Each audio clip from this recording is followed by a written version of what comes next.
computer.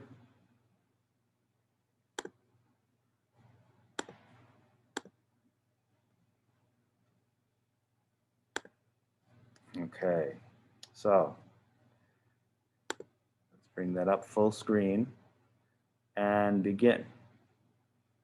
So can everyone see this at home? Mm-hmm.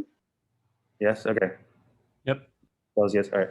So these are the brushes that you're going to use, or that I used in this demo.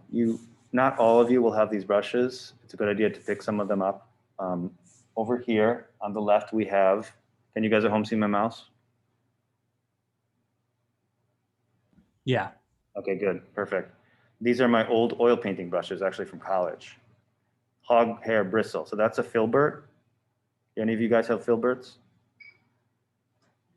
A couple of you?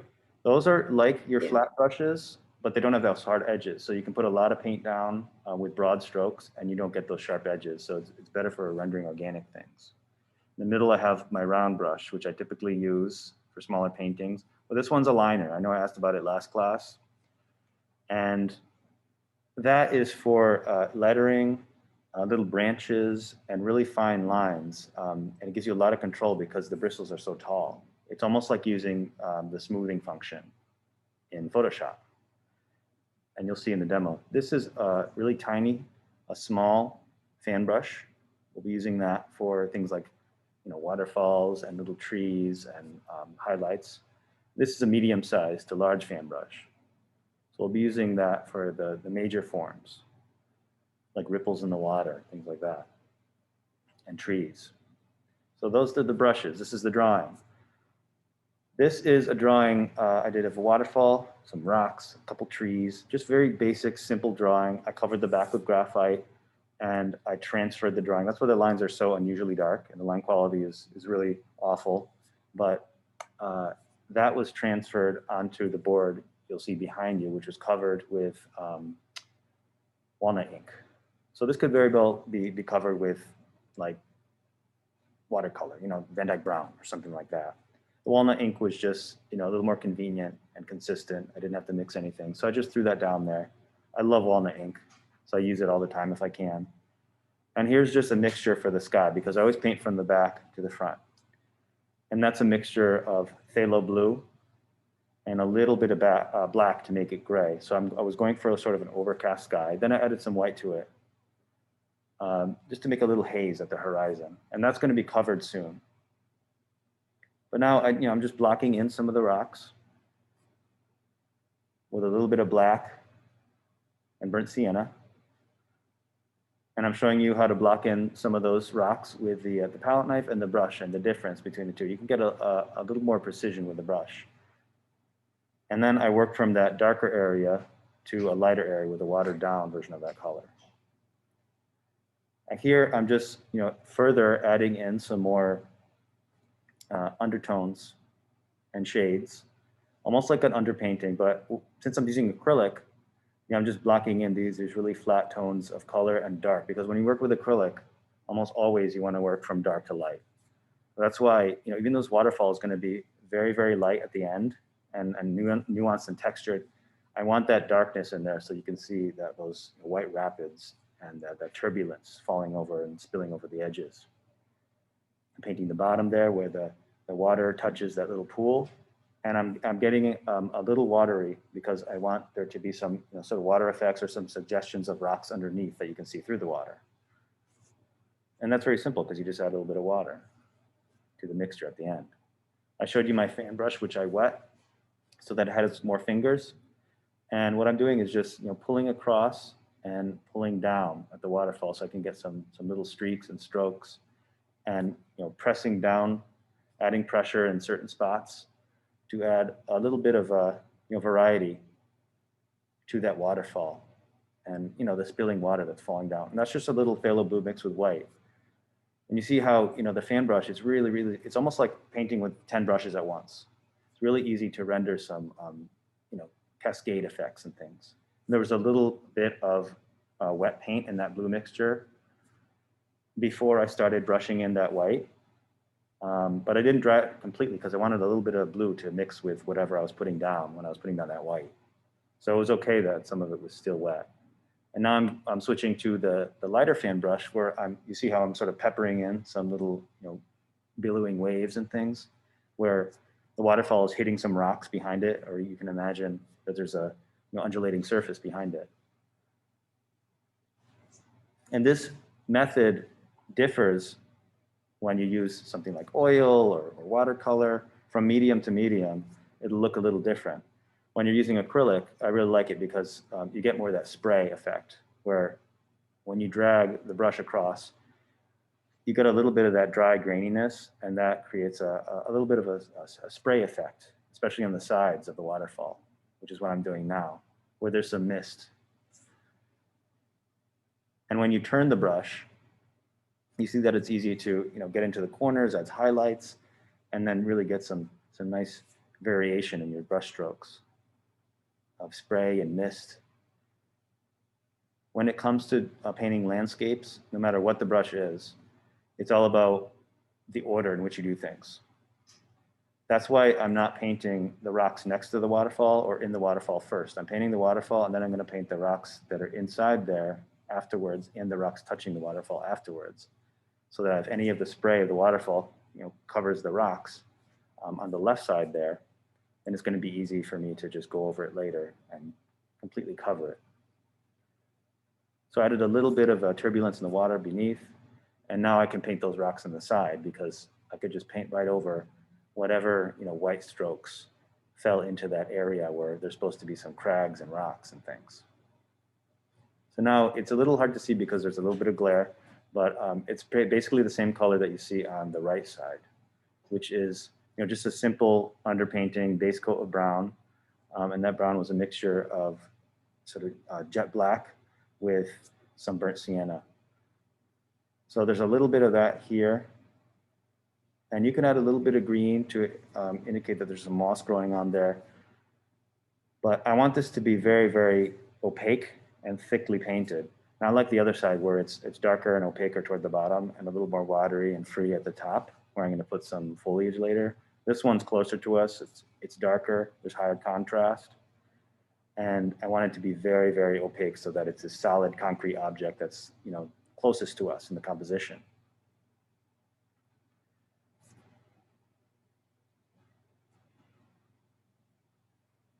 So that was me just mixing more paint. That's why the brush was gone for a little bit.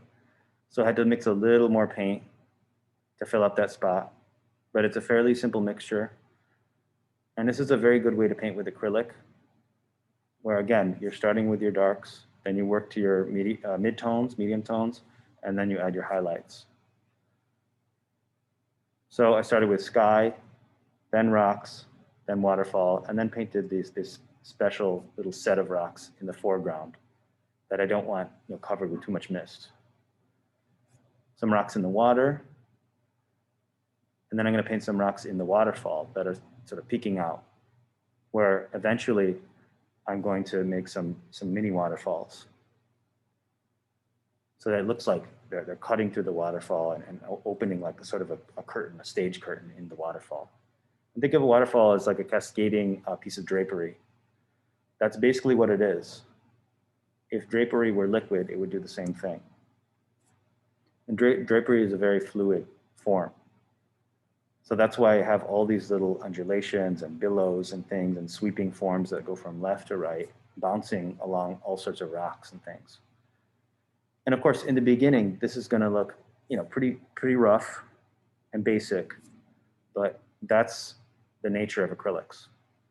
You sort of build them up. You build up from dark to mid-tone to light, and you also build up from, your basic shapes and your crude shapes and rough shapes to your more refined shapes and details and little sprays and sort of pixelation and stipplings. So here I'm painting over the drawing. You'll notice, you might be thinking, well, now how do you tell what to do after that? All your little planes and those rocks are gone now. If for some reason you want to keep those, and oftentimes I do, you don't want to lose those when you paint over them. If that's the case, then what you can do is you can keep that sheet that you use to transfer your drawing and just transfer it again on top of the rocks so that you know exactly which planes to use. If you're not, painting with a more sort of sporadic method or using the element of chance to finish your rocks. Me personally, I would probably trace over these rocks, but I'm trying to show you all sorts of different techniques that are used by different artists and illustrators and things. And as you know, I primarily use acrylic wash. So this could be done with acrylic wash. It would look a little more watery and nuanced and things. You can combine acrylic wash with acrylics, combine gouache with acrylics. Gouache looks awesome on top of acrylics because the acrylic forms as acts as a barrier. And whatever gouache you put on top will look like clouds and things. And you'll get some really nice subtle gradients if you put some traditional gouache on there. Same thing with acrylic wash, but it won't come up. And if you don't want it to come up, you use acrylic wash. So if you start this painting with watercolor, then you can really lift away your lights. And that's another technique that you can use. But here I'm just watering in and washing in some more acrylic to fill in those little gaps there, make some lighter moments, lighter spots. And here's my little round brush where I'm going to go in there and paint with just a slightly darker value than the background, some small tree trunks, so that we get a good idea of the distance and depth far back into the forest. Because this scene takes place inside a forest and we want it to feel dark. There's not much light getting through there. There's only a little highlight or spotlight on the waterfall. So you want to be able to see some of those little trees that are just same color, but just a little darker than the background. And then if you want trees to appear closer, you can start off by painting the same thing, just add a little more brown to the mixture, or texture in some brown on the sides of those trees, heading toward the light source. Because the shadows make up the greater part of the tree. You won't get too much contrast. You don't want too much contrast in the background and these background elements like these trees and things. It's just a matter of shadow and texture and some midtones. You don't want like highlights back there, for instance. You want the focus to be on, if you're drawing a waterfall and painting a waterfall, on the waterfall. So now I got a couple trees back there. And what I'm doing here is mixing some paint on the side. And we're back with the brush. So now I'm painting in some darker trees to make the other trees look like they're set back a little bit. And I added a little more phthalo blue to pick up the blue that's mixed in with the bottom. And the bottom has a little yellow ochre in there. That's why the water looks a little greenish. But the water is actually somewhere in between the trees I painted in the background and the trees that I'm painting now. They're a little more blue. So there's a balance of color on the top and bottom. And throughout the piece, there's those nice phthalo blues and cool greens and things and cool blues. Top and bottom, throughout the piece, underneath the waterfall, as those little dark shadows. And therefore there's quite a bit of color harmony. So that's why I'm using a little bit of blue almost everywhere. And sometimes I'll mix a little bit of blue into the rocks themselves. So here's a nice big old tree just to break up the monotony of those other trees in the background that are similar widths. And then I'm going to paint a couple more before moving on and deciding what to put on the top left there. So when you're using oil paints, you'll notice that some of the edges will get a little bumpy. Does anyone ever notice that? A little bumpy, a little coarse. The best way to fix that, as you may know, is just add a little bit of water. And that'll get rid of that bumpiness. So now I'm adding a couple little sort of enchanting elements or magical elements. I don't want to go too like fantasy art with this. I want it to be a more or less a typical landscape. But I'm adding in some trees that have some interesting, like almost crystal lighting on them. As if there's a little bit of moonlight shining on them. So there's a variety of tree species and trees at different distances, and just an overall sense of depth. I'm just adding a little water to that one tree to make sure it's a little glowing. Glowing just a bit, not too much. I don't want to overpower the scene with that little bit of enchantment there, or magical mist. And then I'm going to add some texture to the trees that are closer to us, so they seem even a little more close. And that's just, me adding in a bit of paint, a paint similar to the mixture at the bottom that I used for the rocks, but a little closer to raw umber, which has, even more green in it. So already it's starting to come together. It's looking a little rough on the bottom, but the trees on the top, there's a bit of depth in there. And as a, maybe 45 minutes to hour-long painting, we got quite a bit done by the end. We got quite a bit done by the end of the demo. It's only about a 35-minute demo, so you'll see how much we can get done in that time with these specific brushes. This is the really tiny fan brush, and I'm adding just a couple little fronds there, or limbs and things, to rough out some pine trees. I'll put in some pine trees, some deciduous trees, some bushes, some plants, some dead trees. But I'm starting off with this little pine right here. Not every tree in your forest should be a pine tree, unless that's part of your story. You want variety. So I'm only going to really hatch in some pine limbs there, and brush in some pine limbs for a couple trees.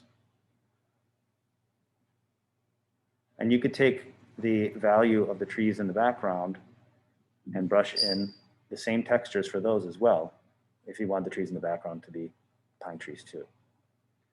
But for now, I'm just sticking with a couple. There's a couple trees on the right and one tree on the left before I get into the other stuff and fill in the blanks. Any questions so far about these new brushes? Does anyone have a fan brush? Good. Do you use it on projects at all? Or? I've used it for oil painting. Good. It's actually the best for oil paintings, in my opinion. It works well with watercolor too, but it works beautifully on oil paintings with some alkyd or galkyd medium. Anyone have a liner? Oh, good. So a couple of you do. Have you been using those? Good. Like lettering or branches and. Yeah, like line art. Good, line art and similar. Okay, good. So now I'm just putting in one little, different looking tree in the background just to add a little variety, a little more blue before I move down to the bottom. Because I don't want to just use the same color for everything. I want there to be color variety. And a little bit of textural variety, hints of things that exist in the woods behind that little clearing there. So I'll mix up a little bit more paint and make it a little darker, a little more saturated, and add a little bit of a blue fir tree in the background. Looking at it when I was finished, that was one of the only things in the painting that I didn't like, but well, it seemed like a good idea at the time. So let's move over to the rocks. And what I'm doing is I'm taking a palette knife with two edges, and I'm using the palette knife to sort of rough in some textures. So this works really well on rocks. And this is a really fast, efficient technique. I sometimes use this along with really well planned out drawings where all of these little shapes that I'm painting in now randomly are predetermined. So it's just a different way to do it, but it's a very, very quick and natural looking way to paint these rocks. And that's just a little white added to the rock color, the base rock color, which is a sort of brownish mid-tone. So if you sort of glide across, you drag your palette knife across on the short edge, then you can get some nice little rock details. You also want to make sure you connect certain, highlights to others so that it doesn't look too like disjointed and too spotty. You want certain rocks to sort of feed into other rocks, and therefore it makes your rocks look more realistic. You'll see it more over here where we have these bigger boulders because they're closer to us. So I made these rocks a lot bigger when I added the highlights because they're a lot closer to us. And the light, my light source where I was working really picks up the textures here. So that was the one time when, that bright light really worked in my favor, where you could see a lot more clearly where my strokes were going. In which case, that would lead you to adding a couple more highlights maybe there where, the sun is hitting, because the sun is illuminating that waterfall and those really bright rocks next to it. So to finish the painting, I would eventually add some brighter highlights there too, to mimic what, my light source, my little lamp on my drafting table was doing at that time. But you can see those little, pieces and graininess and those grainy textures really, help you out once you've blocked in those nice strokes of smooth patches of color. They sort of disappear into the darkness. Did you modify this palette, or did you? What? What are you using right Oh, it's a palette knife. It's a plastic palette knife. now? Did you modify it, or did you buy it? I bought it like that, but you can modify it. Yep, you could just sand it down. If you buy one like that, or buy any sort of palette knife, that's a very, very good idea to just modify it to whatever shape you want that suits your needs and your textural, your textural needs. Basically as needed. Because they're plastic, they're easy. You just cut it, you sand it. And you could even probably do something like this a little easier if you cut down a smaller palette knife and did the same thing. But as you know, I always work big to small, big palette knife to small, big brush to small brush, big shape to small shape to tiny shape. Now I'm putting some on the rocks that are down at the base of the waterfall, or later we're going to put some more mist to make for more movement, almost as if this were a snapshot in a film. So you see how the painting really comes to life after you add, those higher, lighter values on the scale. Then I'm going to add some highlights to the rocks in the waterfall. But you have to be a little careful because you don't. I know I was careful when I was doing this because I didn't want to touch the water. Here is my old hog-hair big watercolor bristle brush. I'm putting some really, really dark green there. It was a mixture of yellow ochre and phthalo blue. And phthalo blue because that's the blue I use in the sky. So if you mix the blue you use in some other part of the piece with something like a green to paint, bushes and things like that, then there's more color harmony because you're using the same color that you used somewhere else. If I were to just grab like a random ultramarine blue or something like that, then it wouldn't be as harmonious, the color scheme. And the bushes would look a little off, maybe like, part of another painting. So now I'm just covering up some of those spots, some of those underpainting spots with a little bit of a terrain, some moss and bushes. And I'm imagining what that can be as I'm painting those in. I'm imagining little tufts of moss, little leafy sprigs and things, tiny bushes and sorrels and ground coverings. And I'm adding a little bit of that to the spot near the waterfall while trying not to touch the waterfall, but later I'm going to add mist when that white dries anyway. And I'm adding a lot of greenery here because vegetation, because there's a waterfall, there's a lot of mist and a lot of water trickling down this hill. Therefore, a lot of this vegetation is going to grow there. It's going to be very verdant and lush. And here I'm just using the same color with the same brush to just fill in that area because eventually I want to draw a second part of the waterfall that feeds this waterfall we see now. And I'm going to do that with a slightly similar method. But I want to make sure that, again, it's very dark and I'm working from dark to light. You're not always going to work from dark to light with watercolor. you can sometimes pull that off, but in watercolor, it's very different. You usually start with a mid-tone. But with something like acrylics, and sometimes even acrylic wash, you want to start pretty dark. Same brush, just a lighter value. And now I'm hatching in some highlights. So do you guys keep your brushes, no matter how dirty and how disgusting they are? Good. That's something I mentioned last year. And this brush is probably, it's almost 20 years old. So it's really bristly. The bristles have, decreased in length over time, and they're really sprayed or flayed out. So it's perfect for tapping in and stippling in a bunch of little grainy textures at once, and some spray textures for highlights. So these are some sort of mid-tone textures, and then I'm going to come back in with some highlights at the end. And then I'm going to start adding a little variety to the plants so that they don't all look like the same species of bush. You don't want them to look all like the same species of tree or this or that. There are thousands and thousands of species of plants, so you want there to be variety. Here's my liner. So I'm going to add, speaking of variety, some little branches to the waterfall, and some branches that come in front of those little bushes that I just painted.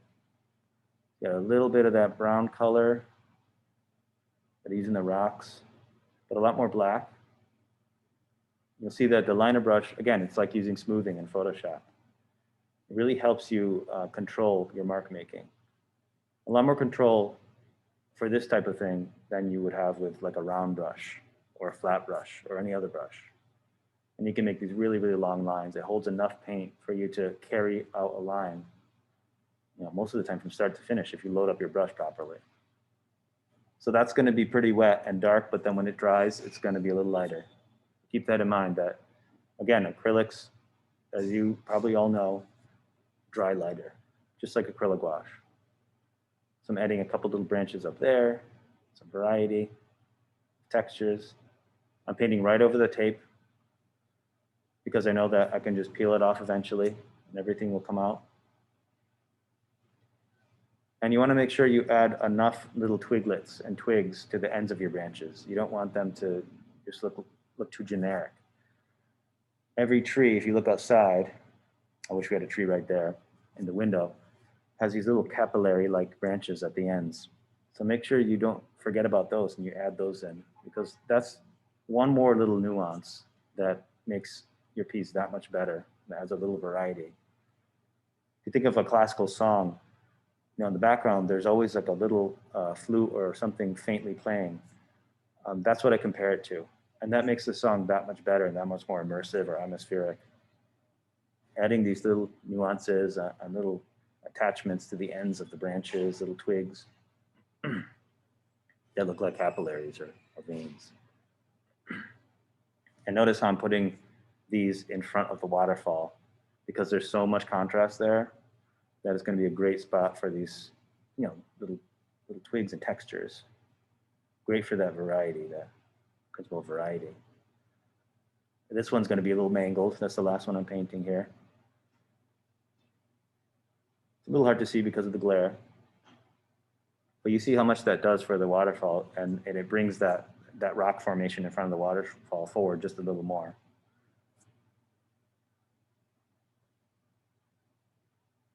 But at this point, it also helps make the waterfall feel like it's gushing and it's spraying everywhere, and there's all sorts of little undulations and things, and the water's spilling over the sides. It feels more like it's moving. Here I'm using the round brush and a little bit more yellow to, sort of dot in these little almost dead leaves, but not quite dead leaves. Because sometimes in the forest, everything looks really lush, and you got a couple little trees and bushes that have dead leaves on them. So that's another way you can add variety. Now, I go hiking a lot, so I see these things all the time. I see all sorts of little varieties of plants and things and situations that make my pieces a little more believable. That's why I always encourage hiking, or at least finding, if you can't get around to hiking, finding great reference photos and finding a lot of reference photos of the forest. Because you don't want all your forests and woods to seem the same. You don't want all your clouds to be the same. You don't want all your fields to be the same. You want there to be variety and drama in your landscapes. And you want them to be evocative. You want there to be a sense of mystery. That's why I'm painting this. That's why I painted this little dark clearing in the woods at the top right. And now this in the foreground, it's a little hard to see, but I just used the palette knife to scrape in some black for some big boulders to give the viewer a sense of foreground. And then I'm just using one of my smaller oil painting brushes that's really frayed with hog-hair bristles, really strong bristles, coarse bristles, to just pepper in some moss. I've done this previously on oil paintings, and it works really well in acrylic too. Now I'm just adding the second part of the waterfall. So you see that this one is a little more of a mist. You know, it's a slow trickle behind what I'm painting that you can't really see, but a little bit of a mist where it starts to look like, you know, a little stripy. But then the more you work into it with a fan brush, the more it looks like this sort of shower, this shower of water. I'm adding a little more phthalo to that the earthy mixture, that yellowish white mixture, because it's further in the background. And then I'm sort of moving around the paint at the bottom where it hits the little river that leads into another waterfall, or the little brook that leads into another waterfall. Now here's my Filbert. So I'm finally using the Filbert to paint in some different textures for bushes and things on the bottom, so that the bottom of the waterfall clearly has, you know, enough vegetation and things like that. Variety is key. And even after, you know, this demo isn't necessarily a finished painting, maybe, you know, for certain styles, but if I were to paint it, if I were to put it in like my second book or something, I would spend at least, you know, another session on it, at least another hour on it, just to add mushrooms and little details and clean things up and add more variety to the rock colors and highlights. But this gives you a pretty broad overview of like how to use brushes effectively when painting a landscape, and how to quickly paint, you know, a landscape with something dramatic like a waterfall, how to paint a dark forest, and how to, you know, maintain that mood of like that gloomy dark forest that has that one spotlight on something really beautiful like a waterfall. So there's that one moment in there that's really magical that you want to focus on. That's why I keep it really, really light. And I mostly paint everything else with a series of midtones, very few highlights, because I want it to feel dark. I'm painting mostly in a dark range because it's a dark forest, it's a dark wood. Now I'm going back into the bottom and I'm adding a little bit more of that, you know, water texture on the surface to show some ripples and things and make the water look like it's, let me get this thing out of the way. There's really no good spot for that. Make it look a little more like there's some ripples in the water, and the water from the waterfall is generating a current and flowing outward. And then I took some pure white. I'm just adding some highlights to the waterfall and the area nearby. So right on that edge, I'm adding some more white because that's where the water breaks and that's where the plane changes. That's where you get the most turbulence. Now I'm adding some water to the sides of the rocks because, like I said in the beginning, the rocks are forming almost like a parting of a curtain on a stage, where the water is trickling down across the sides of the rocks and, you know, sort of spilling along the edges. There's all sorts of crazy things you could do with waterfalls. I tried to fit everything in there, but this, again, it makes it look even more like a real waterfall. You got to think like a waterfall. You almost have to be the waterfall. Like, what would a waterfall do? How would it play with the rocks? What lives in the waterfall? What grows in the waterfall? There are mosses underneath and behind the waterfall. You know, what's around the waterfall? How much does it spray? How much does it move? What is it feeding? What does the pool look like underneath it? And if you look at the pool underneath the waterfall, you can still see some of the underpainting where the wet acrylic sort of bloomed.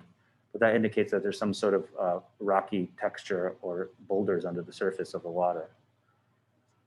So that really works out because that's easy. I mean, I just painted the waterfall undertone, that really dark blue, and then I just added more water at the bottom as I finished off the pool of water with the same color. And I didn't have to touch it again. And now it looks like there's boulders underneath the currents. Now I'm just stippling in with another one of my oil painting brushes, some spray on the sides. I probably, if I were to finish this painting, just spend maybe another half hour on it, I would add a couple more bushes and things to the left of the waterfall, the bottom of that big rock boulder structure. And then, you know, add a couple little mushrooms and more twigs and things and just go crazy because I love painting. I love painting landscapes. And I can't wait to paint more of them for the second book, which is more of a terrestrial setting. So that's about it. Any questions?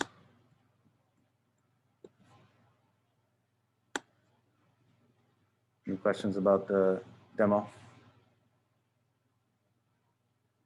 Does that help? Okay, good.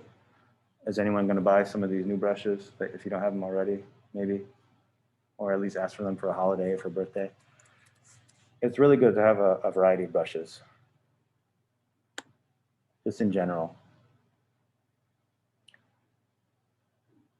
All right.